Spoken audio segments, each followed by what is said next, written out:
All right. All right. We are live. We are officially live. It's been a while since the market opened. Well, it's been a week, basically. It's been like a couple days. But we are live. Live. Let me tweet this out to the world. Notifications worked. Okay. There we go. Dope. Does the thing look black and white to you guys, or is it just me? It's black and white. Bro, I have no idea why it's black and white.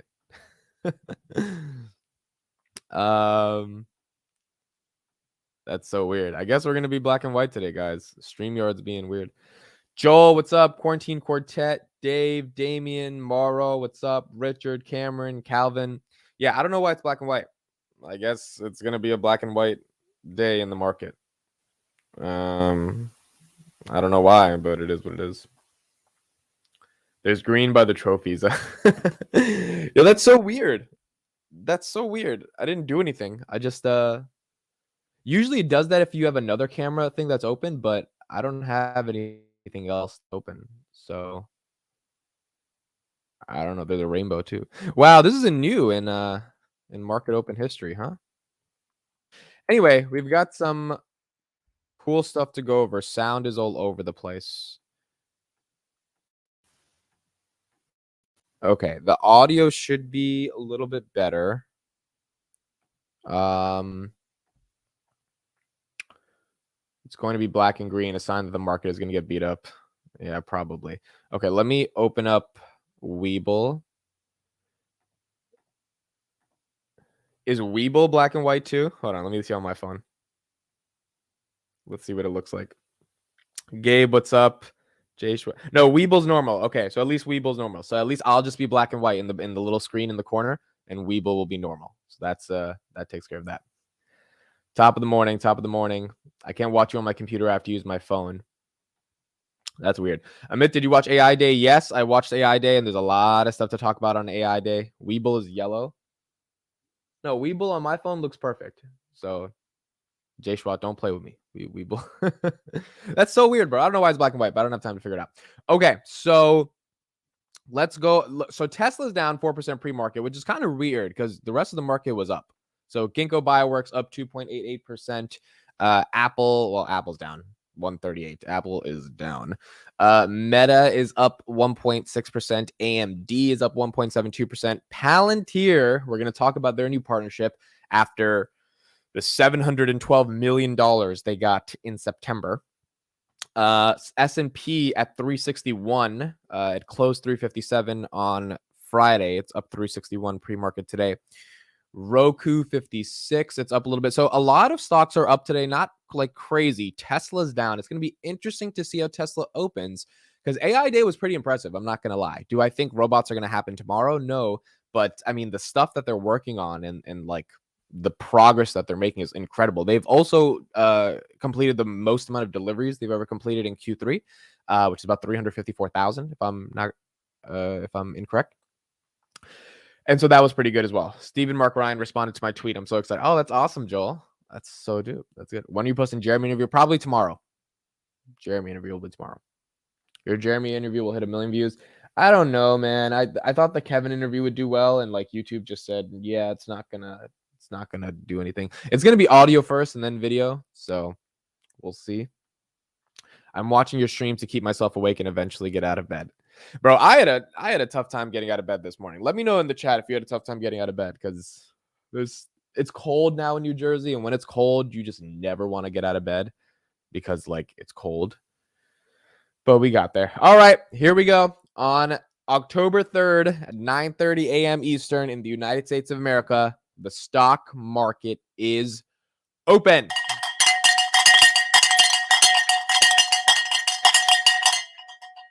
Hopefully that gets you guys out of bed.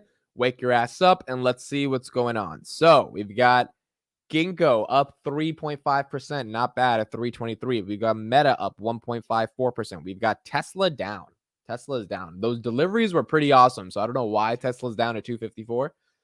I mean, I can't really explain it, but Tesla is down. Nike 83. Nike went down 10% over excess inventories that they reported last Friday. ARC Innovation $38, S&P 361. So we got back out of the 350 range. We broke the June lows. The question is, are we going to keep going low? And ultimately, we're going to see over time what happens. SoFi 496. SoFi was about 482 pre-market. So SoFi's up just a little bit, but under $5. So that's something to think about if you're a SoFi shareholder, which I am. Netflix 240, Airbnb 105. Where's Adobe? Wow, Adobe's hitting new lows, 278. The market just did not like them. Path 1294, Uber 26, AMC, goodness, down below 7, ETH 1300. And where's Goog? Goog was stuck at around 96 last time I checked.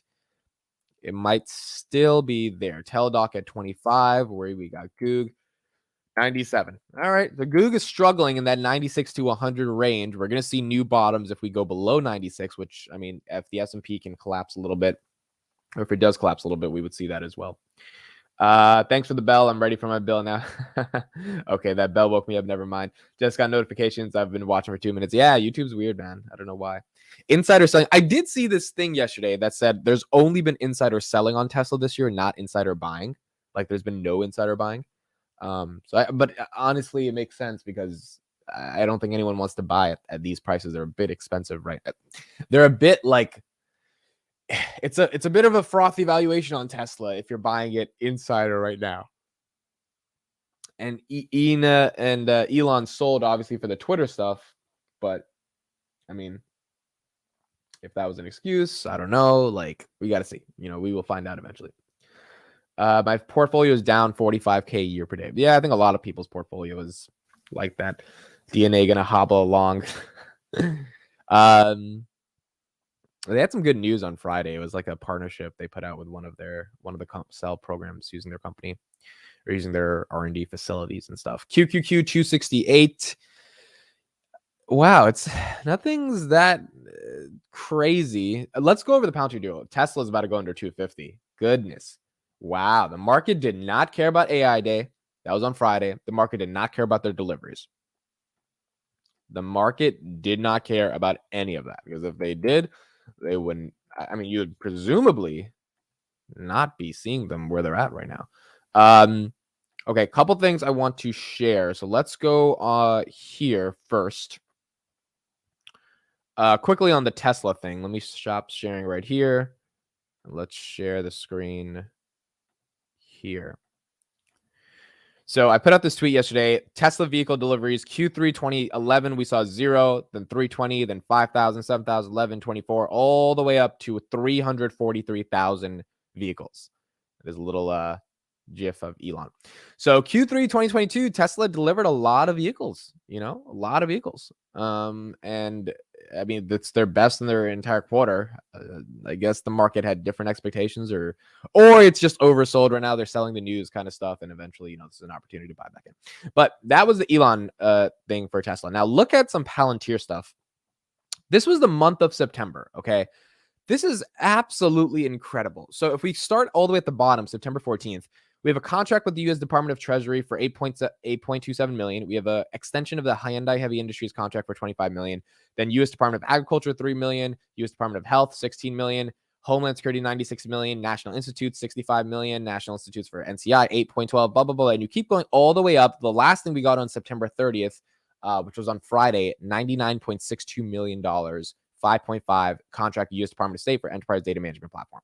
And by the way, if you're not on Twitter, if you follow on Twitter, you're going to likely get all these updates immediately. So it's good. Oh, look, my DNA put option is up 20%. My cash secured put is pretty cool. I'm up $2 on it. I will make a video on that later. So total value of all these contracts, $712 million. I mean, goodness, $712 million. That is crazy. And then today, we get a new piece of news that I literally have not read yet, that I'm going to read kind of live with you guys, which is that Palantir and Well, let me just share this right now. By the way, shout out to Chris. He definitely killed it on the weekly. So shout out for him holding it down because I wasn't able to make it. And it's on his channel for anyone who wants to see it. Palantir and Concordance announced partnership to power first fully integrated medical supply chain ecosystem.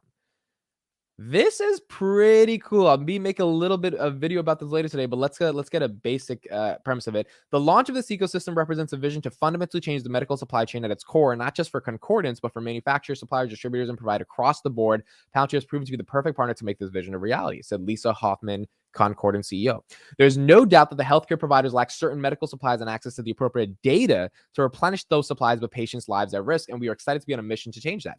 By enhancing the visibility through the supply chain for all partners, making it more efficient, effective, etc., the ecosystem makes manufacturers, suppliers, and distributors to better prepare for what providers will need versus react to what providers need when it's oftentimes too late.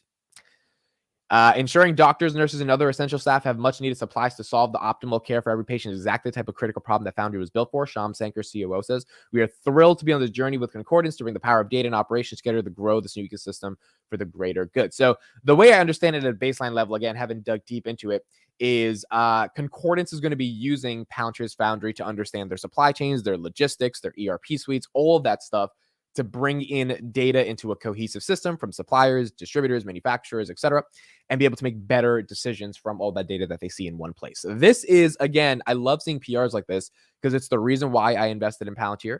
No one knows who Concordance is, most likely. They're just like probably a random medical company. But Palantir is working with them. Why? Because there's value for Palantir to work with them. And that's why originally my thesis was never about the government. It was about the commercial sector and how they could be in every single field of the world if their platform hit scale, right? Which means it would, those are PRs I like seeing because this unknown company is now using them and using them in a pretty interesting way. Sell the news is only the case where there's a rumor to buy on. Yeah, that's true. Tesla now at 246, down 7%. Goodness. The market is not down 7%. And Tesla's not taking down the S&P with it. Let's go to S&P and let's go to NASDAQ.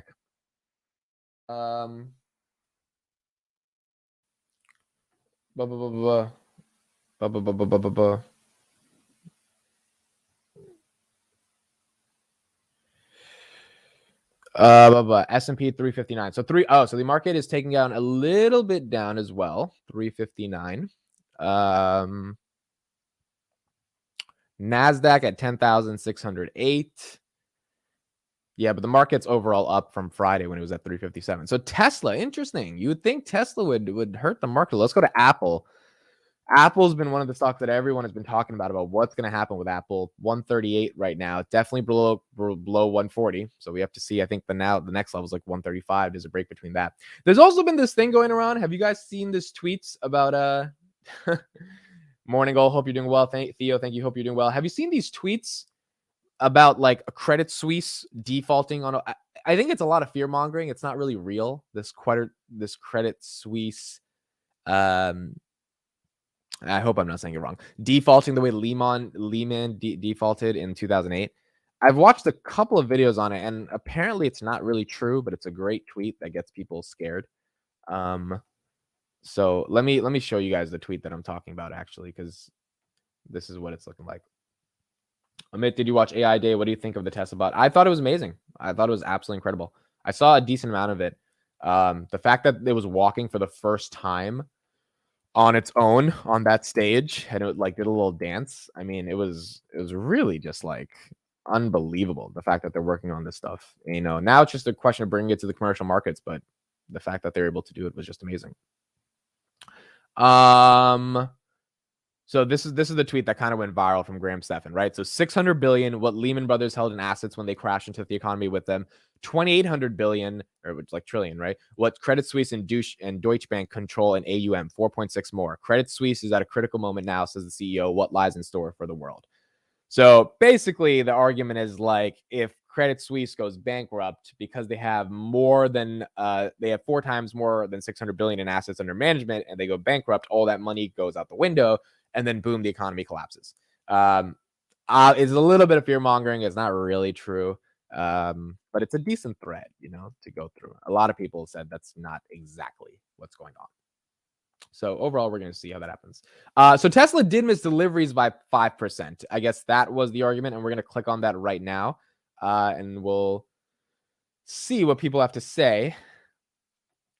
But overall, I mean, it wasn't a horrible. I mean, yeah, you miss on 5%, but you have like amazing deliveries at the end of the day. I guess we'll see. What is the Fed's emergency meeting regarding? Does anyone know? I think it's on Wednesday, right? All right, let's look at this, and then we'll talk about that. Sinking in the pre-market. Phil LeBeau joins us now with a closer look at the delivery numbers that it released and maybe the detail that changing a little things about the actual process of manufacturing or delivering, or what did Elon Musk say? It's more the delivery and it's the in-transit process that is behind the miss for the third quarter in terms of deliveries. Here's the numbers for Tesla for the third quarter. The expectation was for deliveries of 364,000 vehicles. The company delivered 343,000, about 6% light of expectations.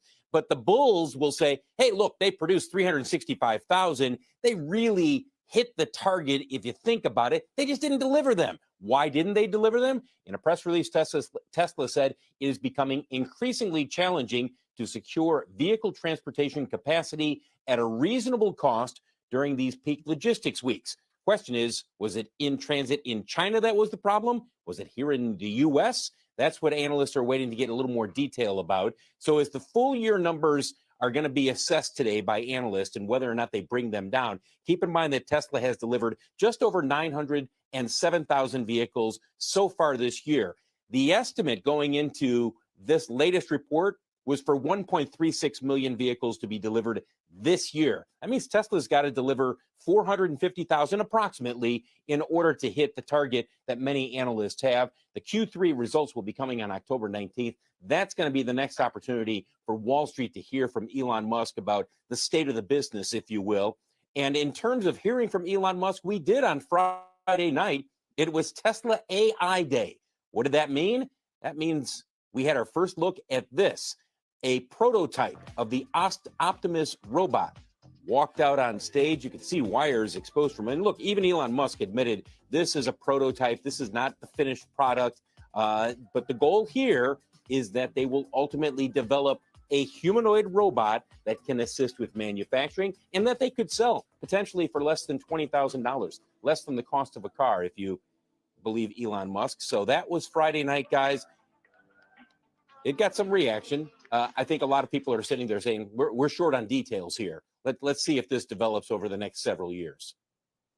Well, gee, it didn't look too much like Arnold Schwarzenegger after all of his skin got burned off in that truck explosion, did it? Doesn't look. It looks exactly like T1. What happens after? There's no way you could come out of that. Remember when the truck? I'll be back. Remember when? All right. So, of course, CNBC making fun of it, acting like it's not really a big deal. But the fact that they even developed it, that's the crazy thing. All right, let's look at the Credit Suisse stuff because this news obviously started trending, so CNBC had a take on it. So let's look at what they have to say about this here. Again, they hold 4 times more than Lehman Brothers held assets under management. Their person said there's going to be their CEO said there's going to be a critical moment in the company. And actually, this video probably does a better explanation of it. Let's talk about what they have to say. Context for us, Larry. What do you think? Is it being overstated here that we're a crisis is upon us, or is it something we should be concerned about? Yeah, there's a lot of overstating on Twitter for sure. But I think the bigger picture, Andrew, is this is so important. When Lehman and Bear failed, okay, think about that moment. The core capital of the banking structure of the planet Earth was very solid, and that is government bonds, right?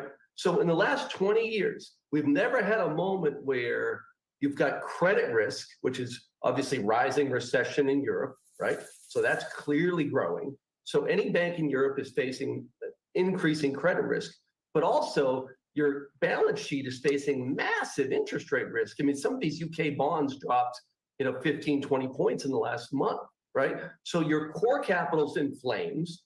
And your risk capital, your risk-weighted assets, as you described, are with Archegos, Greensill, Citrix, the LBOs blowing up. It's just a real problem, and these banks definitely are not passing a U.S. stress test. So there's definitely, I think, a 95, 100% probability that there's some type of force merger bailout in the next, say 30 to 60 days, but it's not a Lehman moment. Okay, well, let's try to unpack that, Larry, because the idea that you're saying there's close to 100% certainty that there's some kind of merger or rescue or bailout of this company in the next 30 to 60 days, and yet you're suggesting it's not a Lehman moment. Try to make sense of that, square the circle for us if you could. Well, like you said, they have better assets. You've got a bigger, backstop with the government.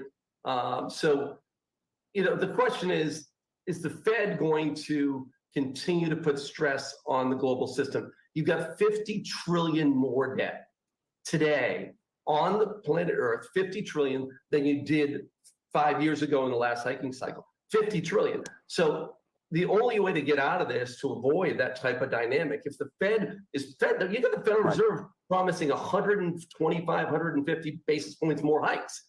They're going to get stopped. They're going to get frozen. They're going to get stopped in their tracks. If they continue, and Larry, with that may very well be why we're seeing green on the screen this morning, this expectation that maybe the Fed is going to, quote unquote, blink, as they say, or if you're data dependent, maybe you look at this data and say, okay, we've done enough. But Larry, just to the point about Credit Suisse, October 27th is the date to mark on your calendar, at least as of now. Well, that's the date that they are planning to release their earnings, but also their restructuring plan. The question, and Becky raised it earlier, is, do they have to announce that plan earlier than they had anticipated? How much of that plan involves selling assets? Can you sell those assets into this market if you're going to do it without it being a fire sale? And then the secondary component, and you don't want to create a run just by even having the conversation, but if you're a wealth management client or some other client of the firm, are you calling your broker right now, having a conversation about whether you want to keep your money at that firm? Exactly, and that's the problem. Is it's a melting ice cube, and you and I lived through this 14 years ago. So it's a very dangerous process because, number one, like you said, they're out there on October 27th. That's a long time. They need to get this to the market. The talent within the bank is leaving. So if you're like if you're one of their top traders and they're out there on October 27th and you're looking at your equity, your AT1s, your what we call COCOs, they're down 7 points this morning. So institutional investors that we work with around the world are saying that they wouldn't invest without a backstop from the government. And it looks like, at the end of the day, it looks like there's going to have to be some type of backstop from the government to get this thing through to the next. All right, when you say backstop from the government, are you talking Swiss government? Are you talking U.S. Government? Are you what government or central bank are you talking about here? Swiss government, for sure, because if you just look at the way, not just the CDS is trading, but the subordinated debt, we run an institutional chat within hedge funds right behind me. And it's clearly, there's lots of stresses there across the capital structure. So, you're talking about a bank that needs to fund itself. And keep in mind, non-performing loans are right now marked in the books at 1.1%.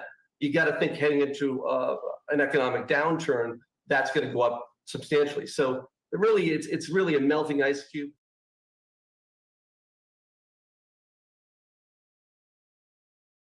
There's a lot to this story. And I need to do a lot more research to understand the story. What he said basically was that it's not exactly like Lehman, especially given the difference in interest rates, and potentially if the Fed starts slowing down a bit because they're seeing some of the economic crisis going on. I mean, all of this is really data dependent on what the Fed is going to be able to do. But there is a world in which, if things were to go bad, as you can see, Credit Suisse 3.7. Look at their max. Their highest was 64 back in 2007. Then they went down to 14 at the bottom of the recession, 2009. Then they went back up to 49. And then since then, it's just been a long haul down to 2012, went up. This has not been a good stock to own, even though obviously they own a lot of assets. They've been down significantly since their highs. $3.07. You got to start wondering what's going on with them. I think there's a lot more to this story. I need to do a lot more research because I don't fully understand the comparison between them and Lehman. Probably a video I'll be doing later, but if there was a major financial like imagine if like Bank of America collapsed or something, or JP Morgan collapsed. I think that's very unlikely, but if they did, that's what it was like in 2008 when Lehman collapsed. Now, obviously, I was 11 years old in 2008, but from what I've understood from researching past recessions and like trying to understand what happened back there, it was pretty bad when Lehman collapsed. And no one said Lehman was going to collapse, and then it collapsed, or everyone said Lehman wasn't going to collapse, and then it collapsed. If that happens now, that might be the thing that drops everything over. ARC at 37, Palantir at 816. What else do we got? Open Door, 9 cents away from being under 2. Nvidia, 122. Again, these look like bargain deals. You're like, oh my goodness, Nvidia, 122. This is the time. Like, this is great. And then you're like, what if Credit Suisse fails? And then you're just like, maybe I hold on to a bit of my cash. Like, it's wild. Credit Suisse is a popular Palantir partner, by the way. Makes sense. I think I remember that, actually seeing them. Palantir had a blow up with a joint venture. Interesting. Okay. Gabe says our market is going way lower in his opinion, and Joel is buying. See, there's two sides. One that starts dying, one that starts buying, one that starts not buying at all. J Powell better pivot soon. We're facing a depression. I don't know if we're facing a depression, especially because in the labor markets, we still have too many people looking for jobs. And maybe they want that to not be the case, which if that is the case and they're trying to get rid of that, then I don't know if we're going to be looking at a depression, but we're definitely going to be looking at something where they want to do a little bit more. Let's look at this. The Fed will not completely abandon the idea of rate hikes. Let's see if there's any thoughts around what the Fed is thinking. Rather just find out, whether you think the Fed's on the right track here. I mean, the credibility's gone from the transitory period. Now they're, dead set to just keep going and going and going. So I don't know, that was a bad move back then. They had no clue. They in a better position now? You think they ought to go another 2, 3, 4, 400 basis points, or is the economy already get the message? We'll have to see. I don't think the economy's yet digested the inflationary forces, particularly wage price spiral that we're seeing. It does take time for monetary policy to affect the economy. It works with a lag. My guess is they may temper, but I don't think they're going to completely abandon the idea of continuing to raise rates.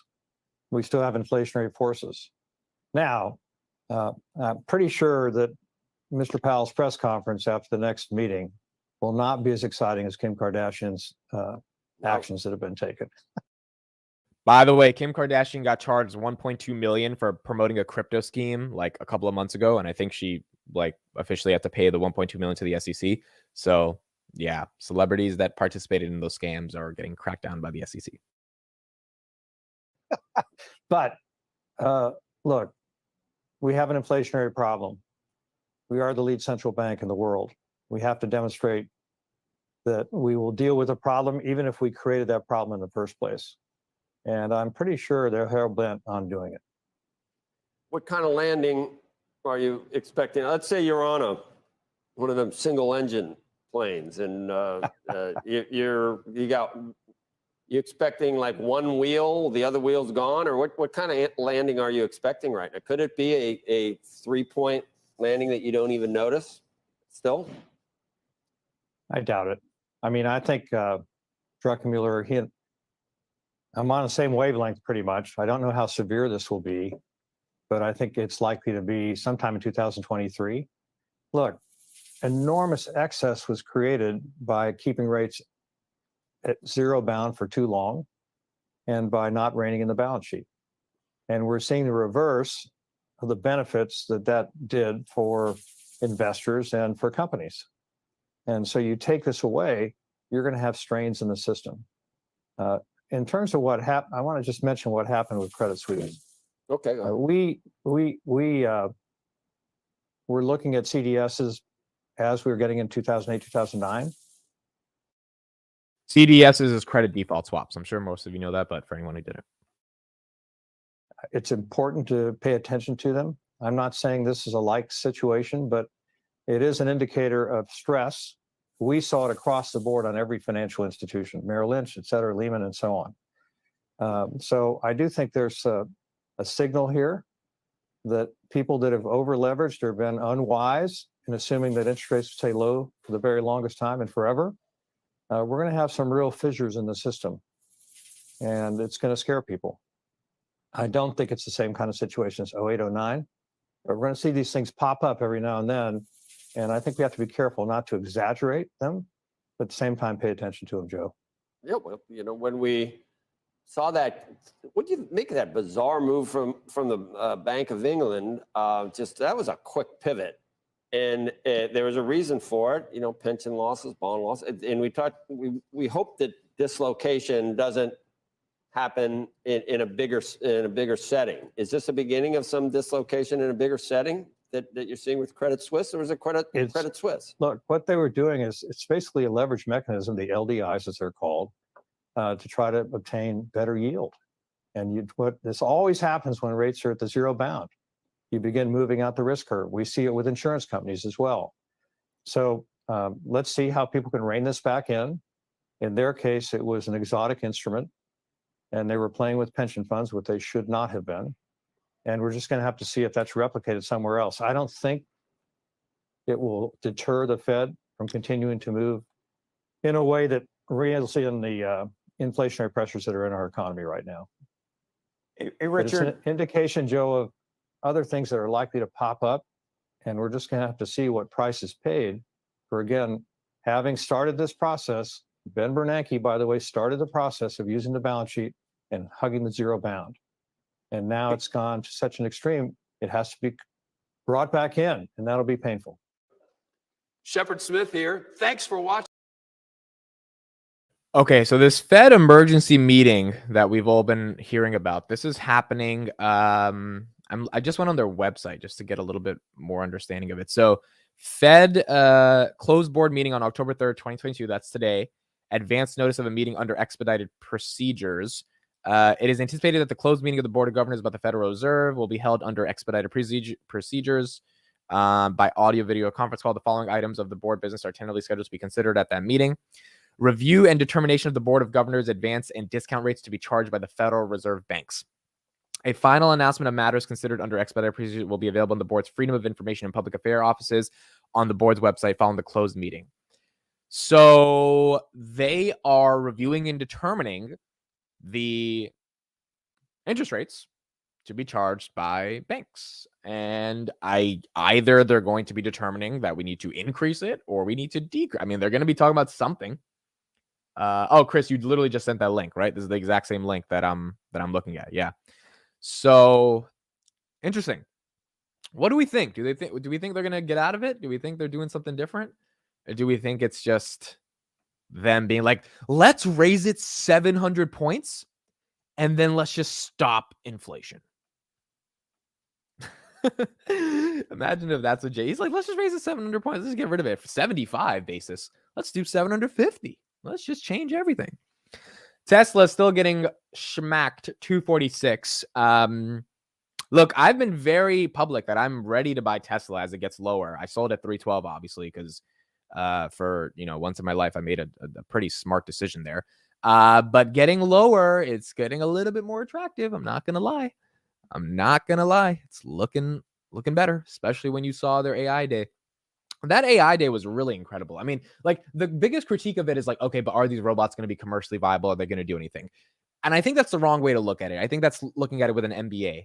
If you got to take off the MBA glasses and put on the tech glasses, you're like, well, what other company in the world is actually trying to solve this problem and actually doing it? Boston Dynamics has been doing this for 30 years, and I don't know if they've ever created anything that materially close to what Tesla's creating that has the promise of what a Tesla bot has. Could it fail? Sure. But the fact that the company's working on it means, like, you kind of think you want to bet on them, right? You don't want to bet against Elon doing that stuff. Adobe down by 278. So it's going to be interesting to see. Oh, by the way, this happened on Friday. I didn't get to tell you guys. Spotify. I think Cathie Wood is liquidating her position. Because when I made my video that Cathie Wood is selling shares, it was only, she sold like 10,000 shares. And in the video, I said, look, maybe she's just rebalancing. Maybe she doesn't really need to do it, right? It's not that crazy. But if you look at what happened on Friday, we got a little bit of a different dynamic here. Kathy Wood has sold 199,000 shares of Spotify from the main fund. She had 700,000, so now she has 500,000, and she sold 17,000 from the ARKW fund. She was buying this company at around 250. I think even a little bit more than that when they were in 2020 when everything was going up. And now she's liquidating the position. And I think when you see Kathy have sells like this, it's most likely liquidating, right? Like we've seen it with Palantir, we've seen it with other companies. Like when it's big blocks, I mean, there was 2 million shares sold in June, and then it was flat, and then now she's selling again. I think what basically she's saying is, hey, there's way better deals out in the market. I can probably get something cheaper for the $87 I'm paying for Spotify. And she's probably looking at that perspective. I think Spotify also has some consumer subscription problems, just like Netflix. Like at the end of the day, if I'm a consumer, how valuable is this for me to pay the subscription? And also a lot of the business is digital ads. At least that's what they're trying to get into, audio advertising, which is another problem because like advertising budgets might get hit. So, I mean, it's the same position that Google is in and Facebook is in, but Spotify is just not as good of an advertising vehicle as those two. So if you're an advertiser, are you really going to spend your money on a Spotify ad or like a Facebook ad when the recession gets hit? You know, I guess it's something to think about. And then it's just a question of a consumer. Are you really going to spend? I went to Yale this weekend because I had some work and I was talking. She's getting ready to jump on another audio platform, which is in the description, by the way. If anyone wants to download it and check it out and give me some feedback, we're redesigning the entire thing. So I would love a little bit of feedback. By the way, guys, I did my September update for investors. I'll be putting a video of that in a little bit, probably today. I'll upload that today. But it seems obvious why she's probably getting out of that position and into other positions. When I went to Yale this weekend, I was talking to I was doing some consumer research and I was asking the Yale students, Ivy League, you know, like the smartest kids in the world, what services they use. I had one girl tell me she only uses Snapchat, doesn't even use YouTube. She said, I haven't touched YouTube in 3 years. And I was like, what? You haven't touched YouTube in 3 years? That's insane. Look at Google stock, $98. Like, how do you not like YouTube? And then I had another person say they barely use YouTube. I had another person say they don't even pay for Spotify Premium because they're too lazy and they just want the songs for free. And I was like, oh my goodness, people's consumer habits are just so fundamentally different. I thought everyone uses YouTube because I have YouTube on like 15,000 hours a day. And when someone says I haven't touched it in 3 years, they were like, I just watch Netflix. I was like, don't you think YouTube has better content? They were like, yeah, but Netflix is just like easier. And I was just like, wow, the world is really different. The world is really different. Let's see what else we got. Let's see what time to leave YouTube. 10-year tanking. Let's look at the 10-year. Let's look at the 10-year.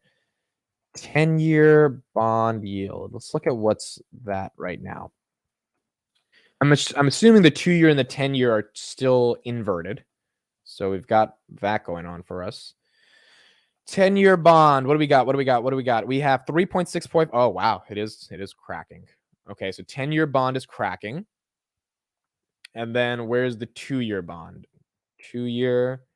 2 years also down, but it's at 4.099%. So it is still, as you can see right here, 4.009. It's still inverted from the 10-year. So until they get back to normal, again, what does that mean? That means if you give your money to the government, they're going to pay you back more in 2 years versus 10 years, which doesn't make sense. You know, if you're taking a longer amount of time, you should be getting more money because your money is gone for a longer amount of time, right? For 10 years, eight more years. But when they invert, that signals that it's not really the best. The world is different. As long as you don't have any subscription-based recurring expenses, you will come out victorious. A new user joined Audia. I get the notification every time. Thank you for this email for joining Audia. Super, super awesome. I'll be posting the results for our growth. I already posted it on our website, but I'll post it later in the video. All right. I think that's pretty much it, guys. I've got to get some stuff going. It's Monday, big day, a lot of new starts of the week. In New Jersey, it's very, very cold. It's rainy. We are into officially October. I can't believe we're 3 months left of the year. I mean, literally, I remember being here in January in this room making 15 Palantir videos a day, trying to, get things going. And now we're doing a market open at October 3rd, 10 a.m., 245 people here. Really appreciate everyone being here. Have a great week. I'll be here for the market close at 3:45. I'll get some more updates. I'll read a little bit more about this Credit Suisse situation. I'm saying it wrong. Credit Suisse situation. Try to get more updates on that. Probably another video coming out on Palantir and what this Concordia partnership means. And that's pretty much it for me. Have a good week, everybody. Hope you guys do well. and we'll keep going from there. Oh, my light is on. Wow. Oh, this looks kind of cool, doesn't it? Because the black and white. Thank you, Gabe, for letting me know that. Awesome. All right. These morning streams are great. Admit, never stop. I appreciate you, Gabe. And everyone check out Gabe's channel. He just put out a new video talking about a very important metric in the S&P 500 that you guys would probably want to see. Thank you, guys. I will see you 3:45 market close. Bye-bye.